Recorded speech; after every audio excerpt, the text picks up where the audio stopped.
Hi everyone, welcome back to my YouTube channel. I hope you are doing well. तो guys, आज की जो video होने वाली है वो अगेन जॉब ओपनिंग्स के ऊपर है। आई मीन जेनपेक्ट ने, विप्रो ने, टू कॉम्स ने एंड कैपजेमिनी ने काफ़ी अकाउंट्स पेबल की जॉब ओपनिंग्स पोस्ट करी है। तो I thought let's share with you all. You are fresher with zero experience, you can apply. आपके पास 1 साल का, 2 साल का, 3 साल का, 4 साल तक का भी एक्सपीरियंस है अकाउंट्स पेबल फील्ड में, then you can apply. I just want to clear one thing, if you are fresher so आपके लिए कुछ स्किल्स हैं वो आपको आनी चाहिए। आई मीन आपके पास वो होनी चाहिए, तभी आप इन जॉब्स में अप्लाई कर सकते हो। सो जो फर्स्ट स्किल है वो है basic computer knowledge. It means आपको वर्ड, एक्सेल वगैरह पे आपको काम करना आना चाहिए। रिपोर्टिंग बनाना होता है, जैसे कि थोड़ी बहुत रिपोर्टिंग होती है, वो आपको आनी चाहिए। होते हैं पिविट का, वी लुकअप का, एच लुकअप का, वो चीज़ें भी आपको पता होनी चाहिए। अकाउंट्स की भी आपको नॉलेज होनी चाहिए, जैसे गोल्डन रूल ऑफ अकाउंटिंग हो गए और जनरल एंट्रीज हो गई, परचेज की, सेल की, टीडीएस की, जीएसटी की, डेप्रिसिएशन की, ये कुछ जनरल एंट्रीज आपको आनी चाहिए। एंड थोड़ी बहुत आपको बेसिक नॉलेज होनी चाहिए अकाउंट्स पेबल की। आई मीन अकाउंट्स पेबल क्या होता है, P2P साइकिल क्या होती है, कौन से टी कोड से पीओ बेस्ड इनवॉइसेस प्रोसेस होते हैं, कौन से टी कोड से non PO based invoices process होते हैं। तो ये सारी चीज़ें आपको आनी चाहिए, तभी आप इन जॉब्स के लिए अप्लाई कर सकते हो अगर आप फ्रेशर हो तो। Guys, without any further delay हम अपनी वीडियो को स्टार्ट करते हैं। एंड जो हमारी फर्स्ट जॉब है वो है Genpact inviting applications for accounts payable, और जो ये जॉब रहने वाली है वो गुड़गांव एंड नोएडा में है। सो गाइज, इस जॉब की हम पहले स्किल्स देख लेते हैं कि इसमें स्किल्स क्या क्या रिक्वायर्ड है। सो सबसे पहले तो यही है कि इनवॉइस प्रोसेसिंग, आपको इनवॉइस प्रोसेस करने आने चाहिए। इनवॉइस प्रोसेस करने नहीं आते तो आपको बेसिक नॉलेज होनी चाहिए कि इनवॉइस में कौन से मैंडेटरी चेक्स होते हैं जो हमें फॉलो करने होते हैं। इनवॉइस नंबर, इनवॉइस डेट हो गया, कंपनी नेम हो गया, bill to address, ship to address हो गया, और जीएसटी हो गया, आपका वैट हो गया, वैट कोड्स हो गए, जीआरएन क्या होता है, अगर जीआरएन हमारा रिसीव्ड हो गया है और पीओ में मिसमैच है तो उस केस में क्या करना चाहिए, पीओ क्रिएटर कौन होता है। तो आपको P2P साइकिल की नॉलेज होनी चाहिए। मैंने काफी वीडियोस बना रखी है P2P साइकिल के ऊपर, तो आप उसको भी देख सकते हो, रेफर कर सकते हो। पीओ क्रिएशन हो गया, जीआरएन हो गया। पीओ क्रिएशन हमारा काम नहीं है, इनवॉइस जो हम अकाउंट्स पेबल में काम करते हैं वो हमारा काम नहीं है, बट हर कंपनी का काम करने का तरीका अलग है। मैंने कई कंपनीज में ऐसा काम किया है जहाँ पर इनवॉइस प्रोसेसिंग करने की भी हमें जरूरत नहीं पड़ रही है, बस हमें इनवॉइस डाउनलोड करना होता है, इनवॉइस अपलोड करना होता है, सारी डिटेल्स मैच करके, और जस्ट वो जो एप्लीकेशन है खुद ही प्रोसेस करता है। और मैंने कई कंपनीज में ऐसा भी देखा है कि हम खुद ही इनवॉइस प्रोसेसिंग कर रहे हैं, खुद ही हम क्वेरीज कर रहे हैं, अगर पीओ मिसमैच है तो भी हम क्वेरी कर रहे हैं। तो ये चीज़ें कुछ, हर कंपनी का तरीका अलग अलग होता है। आई थिंक आपको काम करना पड़ जाए पीओ क्रिएशन टीम में भी, तो उसकी जो ट्रेनिंग है प्रॉपर वो कंपनीज प्रोवाइड करती है। बेसिक्स ही आपकी रोल्स एंड रिस्पॉन्सिबिलिटी रहने वाली है इस वाली जॉब में। और बात करें तो हम ये पीओ और पीडी के लिए रहने वाली है, क्योंकि इसमें एक्सपीरियंस इतना नहीं मांगा है, 0 से 4 ईयर्स तक का एक्सपीरियंस होगा। सो इसमें एक हाईलाइटेड पॉइंट ये भी है कि only commerce graduates are eligible. So अगर आपकी बीकॉम की डिग्री है, एमकॉम की डिग्री है, देन यू शुड अप्लाई। सो अब ये तो बात हो गई हमारी स्किल्स की। अब एक बार हम इसकी रोल्स एंड रिस्पॉन्सिबिलिटीज देख लेते हैं जो कि आपकी रहने वाली है अगर आपकी ज्वाइनिंग हो जाती है तो। So first of all invoice processing होनी चाहिए। वॉइस से रिलेटेड जो इशू होते हैं, पीओ मिसमैच हो गया, क्वांटिटी मिसमैच हो गई, पीओ किसी और कंपनी के लिए क्रिएटेड है और कंपनी कोड कोई और है, रिसिप्ट क्रिएटेड नहीं है पीओ में, तो जो भी क्वेरीज होती हैं वो आपको खुद ही सॉल्व करनी होगी।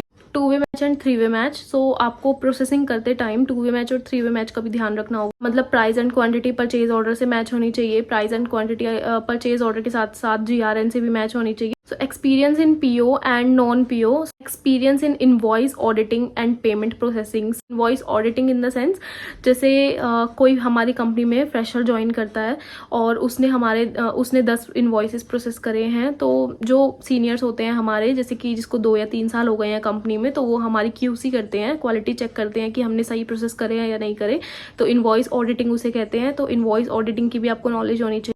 सो गाइज, अब चलते हैं अपनी सेकंड जॉब के ऊपर। कैपजेमिनी ने भी अकाउंट्स पेबल की ओपनिंग्स निकाली हैं और जो लोकेशन रहने वाली है वो नोएडा रहने वाली है। सो गाइज, ये जो जॉब रहने वाली है वो अकाउंट्स पेबल और एसोसिएट लेवल पर निकाली। जो जॉब ओपनिंग है वो एसोसिएट लेवल पर है। इट मीन्स अगर आपका एक्सपीरियंस 1 से 4 इसमें लिखा है, बट अगर आप फ्रेशर हो तो भी आप इसमें अप्लाई कर सकते हो, क्योंकि एसोसिएट लेवल वही होता है जो बिल्कुल स्टार्ट से स्टार्ट होता है। ये जो जॉब की लोकेशन है वो है नोएडा। सो इसमें भी कुछ रोल्स दिए हुए हैं, जैसे कि इनवॉइस प्रोसेसिंग हो गई और QC हो गई, थोड़ा बहुत आपको QC का काम भी रहने वाला है। और इसमें पेमेंट प्रोसेसिंग का भी थोड़ा बहुत मेंशन है कि पेमेंट भी आपको करवानी होगी इनवॉइसेस की, जो हमारे ड्यू इनवॉइसेस हैं और जो ओवर ड्यू इनवॉइसेस हैं और जो पेंडिंग इनवॉइसेस हैं उनकी आपको पेमेंट भी करवानी होगी। रिकन्सिलेशन पार्ट भी इसमें लिखा हुआ है। आई थिंक इसमें रिकन्सिलेशन पार्ट भी होगा, क्योंकि एपी में कई जो टीम है वो रिकन्सिलेशन खुद करते हैं। वो पेमेंट का काम भी रहने वाला है, इनवॉइस प्रोसेसिंग के साथ साथ पेमेंट का भी, और पेमेंट के साथ साथ रिकन्सिलेशन का काम इसमें रहेगा। मैंने फर्स्ट वाली जॉब में बताया वो ही इसमें पॉइंट्स कवर होते हैं कि आपको अकाउंट्स की नॉलेज होनी चाहिए, जीएसटी की नॉलेज होनी चाहिए, एपी की नॉलेज होनी चाहिए। और एजुकेशन की अगर हम बात करें तो इसमें ग्रेजुएशन वाले भी अप्लाई कर सकते हैं और पोस्ट ग्रेजुएशन वाले भी। अगर आपकी बीकॉम हो रखी है तो भी आप अप्लाई कर सकते हो। अगर आपके बीकॉम के साथ साथ आप एमबीए कर रहे हो या फिर एमकॉम कर रहे हो, कुछ भी कर रहे हो, तो तब भी आप इसमें अप्लाई कर सकते हो। नेक्स्ट जॉब की हम बात करते हैं जो कि रहने वाले 2Com, एंड जो इसमें एक्सपीरियंस रिक्वायर्ड है वो 1 साल से 6 साल तक का एक्सपीरियंस रिक्वायर्ड। और अगर हम सैलरी की बात करें 1 लाख से 3 लाख की सैलरी ही ऑफर कर रहे हैं। मतलब एक्सपीरियंस तो इतना मांग रहे हैं कि 6 साल तक का है, बट जो सैलरी ऑफर कर रहे हैं वो 1 लाख से 3 लाख तक की सैलरी ऑफर कर रहे हैं। बट आप अपना 30 से 35% की हाइक मान के चलो कि आपका जो करंट पैकेज है उस पर तो उतना तो देंगे ही, उससे कम क्या देंगे। जो जॉब लोकेशन रहने वाली है वो बैंगलोर, एंड सेम इसमें भी job and responsibilities copy paste होती हैं कि इनवॉइस प्रोसेसिंग होनी चाहिए, 2 way match, 3 way match, GRN वगैरह से भी चेकिंग होनी चाहिए, पेमेंट प्रोसेसिंग की नॉलेज होनी चाहिए, vendor statements, vendor reconciliation, bank statements, bank reconciliations, थोड़ी बहुत इनकी नॉलेज होनी चाहिए अगर आप एक्सपीरियंस्ड हो तो। SAP की नॉलेज होनी चाहिए, ओरेकल की नॉलेज होनी चाहिए। आपकी जो इनवॉइसेज है वो टाइमली प्रोसेस होने चाहिए, टाइमली पेड होने चाहिए। इसकी एक बार क्वालिफिकेशन देख लेते हैं। Bachelor degree is required, 2 year of invoice processing का आपको एक्सपीरियंस होना चाहिए।